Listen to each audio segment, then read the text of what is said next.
Pour administrer le royaume, le souverain est assisté un conseil du roi.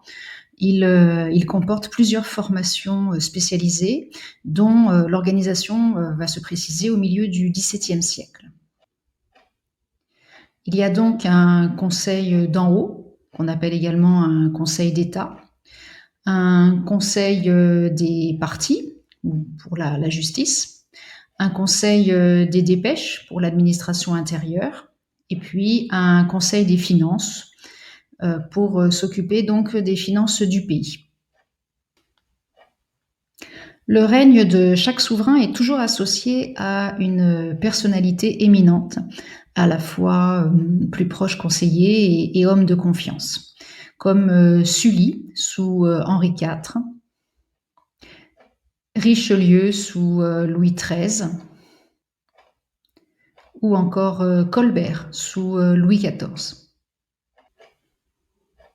Progressivement, le gouvernement du royaume procède à une spécialisation des compétences. Donc on retrouve à droite sur cet organigramme le conseil du roi. S'ajoute à partir du XVIe siècle, donc à gauche sur cet organigramme, des secrétaires d'État. Le roi s'entoure donc de 4 secrétaires d'État en charge de domaines stratégiques, comme la guerre, la marine, les affaires étrangères, et puis la maison du roi, qui est l'équivalent de notre actuel ministère de l'Intérieur. Les finances sont confiées à un surintendant des finances à partir de 1561, remplacé par un contrôleur général des finances en 1665. Colbert occupe cette fonction sous le règne de Louis XIV. En plus des conseils, à partir du XVIIe siècle, l'État mène une politique de centralisation, c'est-à-dire un renforcement du pouvoir central, dont les décisions s'appliquent à tout le territoire, au détriment bien sûr des pouvoirs locaux, grâce à la mise en place donc d'une administration dépendant du centre.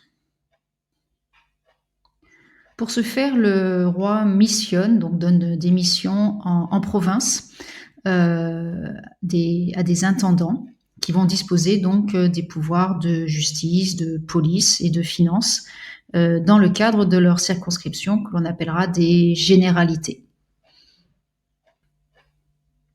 Ces intendants sont chargés de faire respecter le droit royal, c'est-à-dire appliquer les ordonnances du roi, de veiller au bon déroulement de la justice et surtout d'imposer l'autorité monarchique sur les autorités locales, parfois réfractaires, on va le voir, comme les gouverneurs ou les parlements. On le voit sur cette carte, les sièges d'intendance se multiplient à partir du règne de Louis XIII, à l'initiative de Richelieu, qui est le grand artisan de la centralisation du pouvoir monarchique. C'est le cas dans les zones troublées par les guerres de religion ou dans les territoires rattachés au royaume depuis peu, comme l'Artois, Lille ou la Franche-Comté avec Besançon. On le voit donc bien de François Ier avec l'ordonnance de Villers-Cotterêts sur la langue française, en passant par Louis XIII et Louis XIV avec Richelieu et Colbert. La volonté était vraiment d'étoffer l'administration pour mieux contrôler le territoire, le royaume de France.